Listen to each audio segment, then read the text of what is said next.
বান্দা এই রোজা রাখে কেবল আমার রাজি খুশির জন্য। যারা আমার রাজি খুশির জন্য এই সিয়ামকে পালন করবে, ওই বান্দাকে খুশি করার দায়িত্ব আমি আল্লাহ আমার। সুবহানাল্লাহ। আল্লাহর খুশি কি? আল্লাহ কি দিয়ে খুশি করবেন? আল্লাহ যেটা দিয়ে খুশি করবেন সেটা একটাই জিনিস, বান্দাকে আল্লাহ জান্নাত দিয়ে খুশি করবেন। সুবহানাল্লাহ। পবিত্র রমজানুল মুবারক এই সিয়ামকে আল্লাহ রাব্বুল আলামিন কোরআনুল কারীম সূরাতুল বাকারা 183 নম্বর আয়াত অবতীর্ণ করে আমাদের জন্য বিধিবদ্ধ করে দেওয়া হয়েছে। আল্লাহ পাক ঈমানদারদেরকে ডেকে বলছেন, হে ঈমানদারগণ, কুতিবা আলাইকুমুস সিয়াম, তোমাদের প্রতি সিয়ামকে অপরিহার্য করা হলো, লিখে দেওয়া হলো, বিধিবদ্ধ করা হলো, ফরজ করে দেওয়া হলো। কামা কুতিবা আলাল্লাযীনা মিন ক্বাবলিকুম, যেমনটি ভাবে তোমাদের পূর্ববর্তী জাতির উপর এটি ফরজ করা হয়েছিল। লাআল্লাকুম তাত্তাকুন, আশা করা যায় এই সিয়াম পালনের মাধ্যমে তোমরা তাকওয়াবান হবে। সম্মানিত মুসল্লিবৃন্দ, আমরা সকাল থেকে শুরু করে সুবহে সাদিক থেকে শুরু করে সূর্যাস্ত পর্যন্ত পানাহার, স্ত্রী ভোগ সহ সকল নিষিদ্ধ কর্ম থেকে বিরত থাকা, এই সিয়ামটি পৃথিবীর অন্যান্য নবীদের উম্মাতের উপরও আল্লাহ রাব্বুল আলামিন ফরজ রেখেছিলেন। হযরত আদম আলাইহিস সালাতু ওয়াস সালাম তিনি সিয়াম পালন করেছেন। মুহররমের 10টি সিয়াম ফরজ হিসাবে তিনি পালন করেছেন। হযরত ইব্রাহিম আলাইহিস সালাতু ওয়াস সালাম তার প্রতিও সিয়াম ফরজ ছিল, তিনিও মুহররমের 10টি সিয়ামকে ফরজ হিসাবে পালন করেছেন। হযরত মুসা আলাইহিস সালাতু ওয়াস সালাম তার প্রতিও সিয়াম ফরজ ছিল, তিনিও এই সিয়াম পালন করেছেন। হযরত দাউদ আলাইহিস সালাতু ওয়াস সালামের সিয়ামটা আরো বেশি কঠিন ছিল। হযরত দাউদ আলাইহিস সালাতু ওয়াস সালাম সিয়াম পালন করেছেন বছরে 6 মাস। একদিন পর পর সিয়াম পালন করেছেন, একদিন সিয়াম, পরের দিন ইফতার, এইভাবে গোটা বছর, তার মানে 12 মাসের 6 মাসই তার সিয়ামরত অবস্থায় কেটেছে। সুবহানাল্লাহ। যদি আমাদের জন্য এমনটা হতো, আমরা যে কি করতাম এটা আমরা নিজেরাও বুঝতে পারছি না। 1 মাস সিয়াম পালন করতে গিয়ে কার কত যে সমস্যা, বিশেষ করে কৃষক শ্রেণীর লোকেরা এবং ধনিক শ্রেণীর লোকেরা, এদের নানান সমস্যা দেখায় এই সিয়াম থেকে বিরত থাকার জন্য নানা ফন্দি আঁটে। অথচ এই সিয়ামটি মানুষের কল্যাণ, মুক্তি আর নাজাতের জন্য আল্লাহ রাব্বুল আলামিন দিয়েছেন। সকল ধর্মের লোকেরাই সিয়াম পালন করে, তবে এই সিয়াম পালনের ভঙ্গি এবং নাম বিভিন্ন ধর্মের বিভিন্ন রকমের। হিন্দু ধর্মের লোকেরা তারাও কিন্তু এটি পালন করে, নাম দিয়েছে উপবাস। তাদের উপবাসের ধরন, গঠন কিন্তু একটু আলাদা। এরা ভাত খাবে না, অন্য কিছু খাবে, চিড়ামুড়ি খেয়ে এরা এদের রোজা পালন করছে। এদের ধর্মে আরেকটা আছে, বাবার মৃত্যুর পর 40 দিন পর্যন্ত ওরা রোজা পালন করে, সিয়াম পালন করে। ওটার নামও দিয়েছে আরেকটা কি জানি, তবে ওদের খাওয়ার ধরনটা একটু আলাদা। ভাত রান্না করবে ছোট্ট একটা পাতিলে, ওই পাতিলের ভাত উপুড় করার পর, পাতিলটা যখন উপুড় করবে, যা পড়বে ওইটুকুই খাবে। যদি ভাত না পড়ে তাহলে ঝোঁকাইয়া মুকাইয়া ভাত ফেলবে, তা না, বরং ওটাই শেষ খাওয়া দাওয়া। তো একটু চালাকি করে রান্না করলে সব ভাতই পড়বে, নরম করে যদি ভাত রান্না করা হয় তাহলে সবই পড়ে যাবে। তো যাই হোক, এইভাবে ওরা সিয়াম পালন করে। ইহুদি খ্রিস্টান ধর্মের লোকেরা তারাও সিয়াম পালন করে, আমরা এই সিয়াম পালন করি। আল্লাহ পাক আমাদের জন্য দিয়েছেন। বাস্তবতায় এই সিয়ামকে আমাদের আত্মিক এবং শারীরিক উভয়টা প্রয়োজনের জন্য আল্লাহ রাব্বুল আলামিন ফরজ করেছেন। ইসলামের যতগুলো বিধান, প্রতিটি বিধানকে আমাদের কল্যাণ আর নাজাতের জন্য আল্লাহ পাক দিয়েছেন। এমনি এমনি আমরা না খেয়ে থাকবো, একেবারে সুবহে সাদিক থেকে সন্ধ্যা পর্যন্ত পিপাসা, তৃষ্ণা আর ক্ষুধার যন্ত্রণা। শ্রমিক শ্রেণীর লোকদের কষ্টের তো শেষ নাই, যারা এই রোদে কাজ করছে, এদের কষ্টের কোনো সীমা নেই। তো আল্লাহ রাব্বুল আলামিন কি কষ্ট দেওয়ার জন্য এই রোজা আমাদের প্রতি ফরজ করেছেন? নো, কখনো নয়। কষ্ট দেওয়ার জন্য বান্দাকে সিয়াম দেওয়া হয় নাই, বরং সিয়াম সহ যত বিধান সবগুলো বিজ্ঞানসম্মত। আল্লাহ বর্ণনা করতে গিয়ে বিভিন্ন জায়গায় বলেছেন, ওয়াল্লাহু আজিজুন হাকিম, আল্লাহ তাআলা মহাপরাক্রমশালী, তিনি সব ক্ষমতার উপর ক্ষমতা রাখেন, আর তার সব বিধানগুলো বান্দার জন্য যা দিয়েছেন সব বিজ্ঞানসম্মত। এই জন্য হাকিম শব্দ ব্যবহার করা হয়েছে। আল্লাহ তাআলা মহাবিজ্ঞানী, মহাবিজ্ঞানের অধিকারী, পৃথিবীর সমস্ত বিজ্ঞানের তিনি মহান এক আধার। আল্লাহ সুবহানাহু ওয়া তাআলার প্রত্যেকটা বিধান বিজ্ঞানসম্মতভাবে মানুষের জন্য ফরজ করা হয়েছে। সিয়াম সম্পর্কে যদি আমরা একটু স্টাডি করি দেখতে পাবো, হিজরতের 2 বছর পর দ্বিতীয় হিজরিতে এই সিয়ামকে ফরজ করা হয়েছে। প্রাথমিকভাবে যখন সিয়াম ফরজ করা হয়েছিল তখন একটু ছাড় দেওয়া হয়েছিল। সেই ছাড়টি কি, কেউ সিয়াম না রেখে যদি মনে করে মিসকিনকে দুবেলা খাওয়াবে তাহলে কিন্তু তার সিয়ামের সওয়াব সে পেয়ে গেছে। এটি ছিল প্রাথমিক অবস্থায়। এখানে আরেকটা জটিলতাও ছিল, সেটি ছিল ইফতারের পর ঘুমানোর আগ পর্যন্ত মানুষ কেবলমাত্র পানাহার করতে পারবে, স্ত্রী সঙ্গম করতে পারবে। যখন মানুষ ঘুমিয়ে গেছে তখন আর কিচ্ছু চলবে না। স্ত্রীর সাথে মিলিত হওয়া থেকে শুরু করে খাবার দাবার টোটালটাই শেষ, ঘুম পর্যন্ত শুধু সেহরির পিরিয়ড। ঘুম হয়ে গেছে, আপনি পরের দিন ইফতার পর্যন্ত আপনাকে টোটালটাই সিয়ামের নিয়ম মেনে চলতে হবে। এই বিষয়টি ছিল বেশ কঠিন। এটাকে পরিবর্তন হয়েছে বিশেষ কিছু ঘটনার প্রেক্ষাপটে। আল্লাহ রাসূলের একজন সাহাবী যিনি বাজার সওদা করে নিয়ে বাড়িতে ঢুকলেন, ইফতার করেই বের হয়েছেন কিংবা ইফতার বাসায় ফিরে করেছেন, তো সামান্য কিছু পানি দিয়ে কিংবা দুই একটা খেজুর দিয়ে ইফতারি কাজ সেরেছেন। তো রান্না বান্না, স্ত্রী ব্যস্ত, বেচারা একটু বিশ্রাম নিচ্ছে। সারাদিন ক্লান্ত পরিশ্রান্ত শরীর, বিশ্রাম নিতে গিয়ে বেচারা ঘুমিয়ে পড়েছে। স্ত্রী রান্না শেষ করে এসে দেখে স্বামী বেচারা ঘুমিয়ে পড়েছে। খুব কষ্ট, আর ডাকা গেল না, কারণ তো খাওয়ার আর বিধান নেই। কারণ সাহাবায়ে কেরাম এমনটি আল্লাহ এবং তার রাসূল বলেছেন, এইটা যদি তারা কান দিয়ে শুনতে পায় আর মগজ দিয়ে বুঝতে পারে, তাহলে সেই বিষয়টা পালনের জন্য জীবন দিয়ে হলো সাহাবায়ে কেরাম সেই কাজটি বাস্তবায়ন করেছেন। সুবহানাল্লাহ। আল্লাহর নবীর নির্দেশ পালনের জন্য সাহাবায়ে কেরামের যে কোনো ত্যাগ এবং কোরবানি তারা করেছেন। তো যখনই দেখলো বেচারা ঘুমিয়ে পড়েছে স্বামী, আর ডাকা গেল না, পরের দিন এই লোকটির কি অবস্থা, সে সিয়াম রেখেছিল, শুধুমাত্র সামান্য একটু পানি বা কিছু মুখে দিয়ে ইফতার করেছে। পরের দিন মরুভূমির যে প্রচন্ড ভয়ানক তাপদাহ, মরুভূমিতে যারা গিয়েছেন, হজে যারা গিয়েছেন তাদের এই বিষয়টি অভিজ্ঞতা রয়েছে। আমাদের দেশের রোদ আর ওদের দেশের রোদের মধ্যে রাত দিন পার্থক্য। ওদের রোদটা গায়ে পড়লে আমার কাছে মনে হয় জানি ওই জায়গায় ফুসকা পড়ে যাচ্ছে, মনে হয় আগুনের ঝাঁকি লাগতেছে, ঝালা লাগতেছে ওই জায়গায়।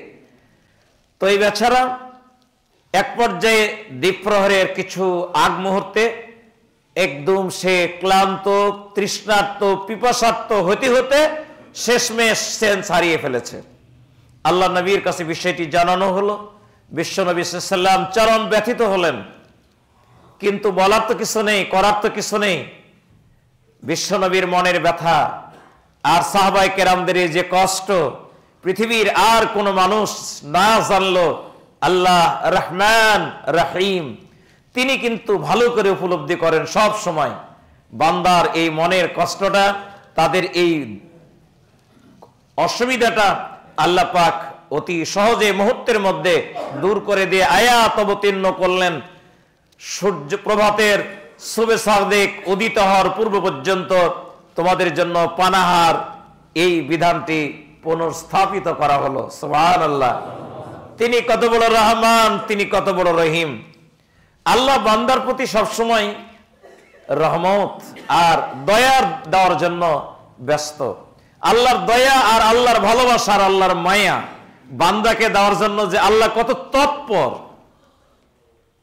জাহান্নামী মানুষগুলোকে আল্লাহ রাব্বুল আলামিন জান্নাত দেওয়ার জন্য সবসময় চেষ্টায় থাকবেন। সুবহানাল্লাহ।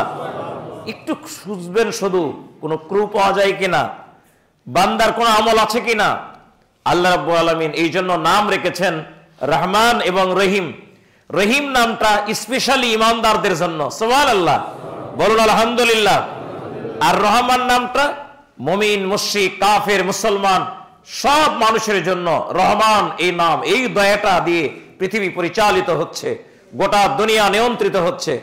কাফের, মুশরিক, ইহুদি, খ্রিস্টান, নামাজি, বেনামাজি, ভালো মন্দ সব মানুষ আল্লাহর রহমান নামক এই দয়ার কারণে আল্লাহর সমস্ত অনুগ্রহ তারা পেয়ে থাকে। আর রহিম স্পেশালি একটি নাম রেখেছেন আল্লাহ রাব্বুল আলামিন। এটা বান্দার যে কোনো বিপদ মুহূর্তে আল্লাহ রাব্বুল আলামিন বান্দার জন্য রেখেছেন। এমনকি খোদ কিয়ামতের ময়দানে মানুষ যখন জাহান্নামে চলে যাচ্ছে, ইমানদার লোকেরা যখন জাহান্নামে চলে যাচ্ছে, এই ইমানদার লোকদের জন্য আল্লাহ রাব্বুল আলামিন রহিম নামের একটা স্পেশালিটি ওই জায়গায় প্রয়োগ করার কেউ খুঁজবেন, যদি কোনো কিছু পাওয়া যায় তাহলে রহিম নামের বদৌলতে আল্লাহ পাক অনেক জাহান্নামীকে জাহান্নাম থেকে মুক্ত করে জান্নাতে পৌঁছাবেন। আল্লাহ রাব্বুল আলামিন আমাদেরকে যেন তার এই রহমতের চাদরে আল্লাহ পাক যেন ঘেরাও করে নেন, বলুন আমিন। সম্মানিত মুসল্লিয়ানে কেরাম, আল্লাহ সুবহানাহু ওয়া তাআলা কোরআনুল কারীম এই যে আয়াত দিয়ে রমজানের সিয়ামকে ফরজ করা হয়েছে, এই আয়াতের শেষে বলেছেন লাআল্লাকুম তাত্তাকুন, তোমরা সিয়াম পালন করবে। সিয়াম পালনের মাধ্যমে আশা করা যায় তোমরা মুত্তাকি হবে, তাকওয়াবান হবে, পরহেজগার হবে। তাকওয়ার এক বাক্যে সরল সহজ ব্যাখ্যা যেটি, সেটি হলো আল্লাহর হুকুম মতো জীবনের প্রতিটি কাজ করার নাম হচ্ছে তাকওয়া। আল্লাহর বিধান মতো জীবনের প্রতিটি কর্ম করার নাম হচ্ছে তাকওয়া। আমরা সিয়াম পালনের মাধ্যমে আমাদের লাইফটাকে, আমাদের জীবনটাকে, আমাদের কর্মজীবনকে আমরা আল্লাহর গোলামীর প্রশিক্ষণ নিয়ে জীবনের প্রতিটি পরতে পরতে আমরা আল্লাহর হুকুম মোতাবেক আমাদের জীবন পরিচালনা করব। এই জন্য আল্লাহ রাব্বুল আলামিন এই সিয়ামকে আমাদের জন্য বছরে একবার রিফ্রেশারিং ট্রেনিং হিসাবে আল্লাহ পাক তার বান্দাদেরকে দান করেছেন। বান্দা এই ট্রেনিং নিয়ে বছরের আর বাকি সময়গুলো তার আল্লাহর গোলামি যেন করতে পারে।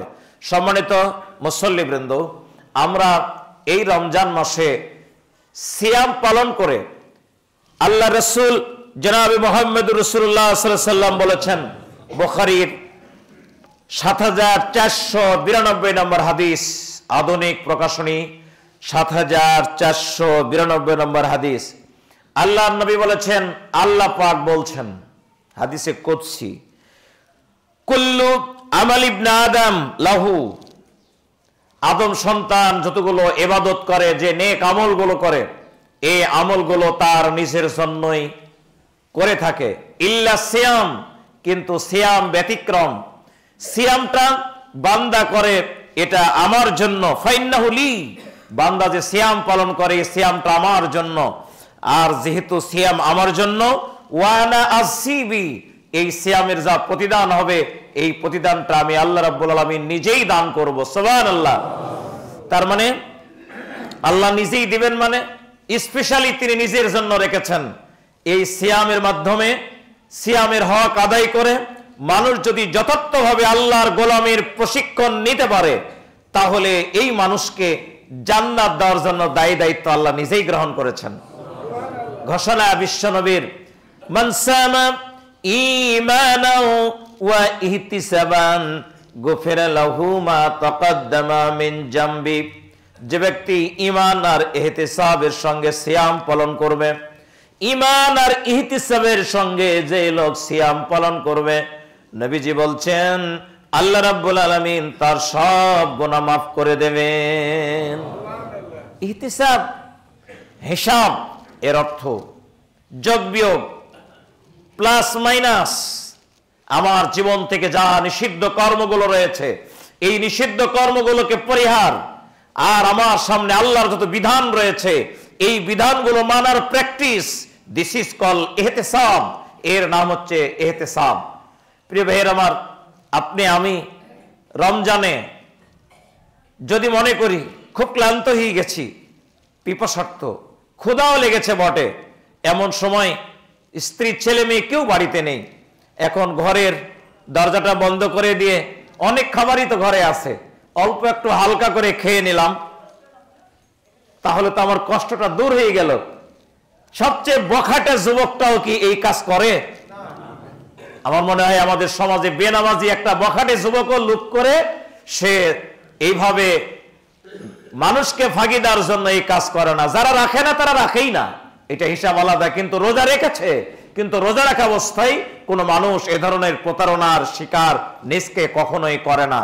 তার মানে ওর মনে একটা সবসময়ের জন্য ধাক্কা মারে যে রোজা রেখেছি, এটা তো খাওয়া যাবে না, আমি তো রোজা আছি, আল্লাহ তো দেখছেন, আমি তো রোজা আছি, আল্লাহর হুকুম অমান্য করা যাবে না। এমনকি আমাদের মধ্যে অনেক মানুষ আমার দেখা রোজা অবস্থায় অসুস্থ হয়ে পড়েছে, তাকে হাজারো চেষ্টা করে ও সেন্স হারিয়ে ফেলেছে, কিন্তু মুখে যখন কোনো খাবার দেওয়া হচ্ছে মনে হচ্ছে ওর সেন্স রয়ে গেছে, ও বলছে আমি খাবো না, খাবো না, আমি রোজা আছি। তার মানে ও মরে যাবে কিন্তু কোনো ওষুধ খেয়েও রোজা ভঙ্গ করবে না। এত তার এই জায়গায় রোজার প্রতি তার চেতনাবোধ। সম্মানিত মুসল্লিয়ানে কেরাম, এই জন্যই আল্লাহ রাব্বুল আলামিন বলেছেন বান্দা এই রোজা রাখে কেবল আমার রাজি খুশির জন্য। যারা আমার রাজি খুশির জন্য সিয়ামকে পালন করবে, ওই বান্দাকে খুশি করার দায়িত্ব আমি আল্লাহ আমার। সুবহানাল্লাহ। আল্লাহর খুশি কি? আল্লাহ কি দিয়ে খুশি করবেন? আল্লাহ যেটা দিয়ে খুশি করবেন সেটা একটাই জিনিস, বান্দাকে আল্লাহ জান্নাত দিয়ে খুশি করবেন। সুবহানাল্লাহ। প্রিয় ভাইয়ের আমার, লাআল্লাকুম তাত্তাকুনের ব্যাখ্যা করতে গিয়ে লা আল্লাহ শব্দ, লা আল্লাহ হচ্ছে হরফে মুশাবাবে ফেল, আরবি পরিভাষায় এটি একটা অব্যয়। এই অব্যয় শব্দটি ব্যবহার করা হয় কোনো শব্দের পূর্বে তখন যখন ওটা হওয়া না হওয়া দুটার সম্ভাবনা থাকে। তো লা আল্লাহ দ্বারা বোঝাচ্ছে এই মুত্তাকি আমি হতেও পারি নাও পারি, তার মানে হওয়া না হওয়া দুটারই সম্ভাবনা রয়েছে। এই জায়গায় একটু আমি ব্যাখ্যার আমাদেরকে মুখোমুখি করে নিয়ে যাই। প্রিয় ভাইয়ের আমার, আল্লাহ পাক এই জন্য বলেছেন আমাদের মধ্যে বহু রোজাদার আছে যে রোজাদার গুলো কাটিসি মেনটেন করছে। আমাদের মধ্যে অনেক রোজাদার আছে স্ত্রী ছেলে মেয়ের ভয়ে রোজা রাখে, বয়স হয়ে গেছে, আমি যদি রোজা না রাখি তাহলে কেমন হয়, আমি তো এই গ্রামের মাতব্বর, আমি রোজা না রাখলে কেমন হয়, আমি তো একজন মাস্টার মানুষ, আমি একজন টিচার মানুষ, লোকেরা বলবে কি। এই জন্য সে সিয়াম পালন করছে। গোটা বছর সে নামাজ পড়ে নাই, কিন্তু রমজান মাসে ব্যাপক পরিমাণে ভিড়। আপনাদের এই মসজিদে রমজান আর রমজান বাহিরে দুটাই সমান, আলহামদুলিল্লাহ। রমজান ভিতরে দুইটাই সমান। কিন্তু আপনি আদি মার্কেটে প্রথম দিন, আমি রোজার প্রথম দিন ঢুকেছি, তো আজানের পরপরই 5 মিনিট কি 7 মিনিট পরে ঢুকলাম, তো একতলা দুতলা আমার আর জায়গা হলো না, মানে আমাকে বাইরে চলে যেতে হচ্ছে। তাকাইয়া দেখতেছি যে ছেলেগুলো, এই ছেলেগুলো এদের শতকরা মানে 50%, তারও বেশি 70-80% মনে হচ্ছিল যে এরা সবগুলো এই রমজানের সৌজন্যে তারা এসেছে। এই রমজানের সৌজন্যে যারা সিয়াম পালন করবে, সালাত আদায় করবে, এদের ব্যাখ্যার জন্য লা আল্লাহ শব্দটা এসেছে। আরো এসেছে যেই মানুষগুলো সিয়াম পালন করি একটা ইবাদত হিসাবে, এই সিয়ামের গুরুত্ব উপলব্ধি করে আমরা সিয়াম পালন করি না।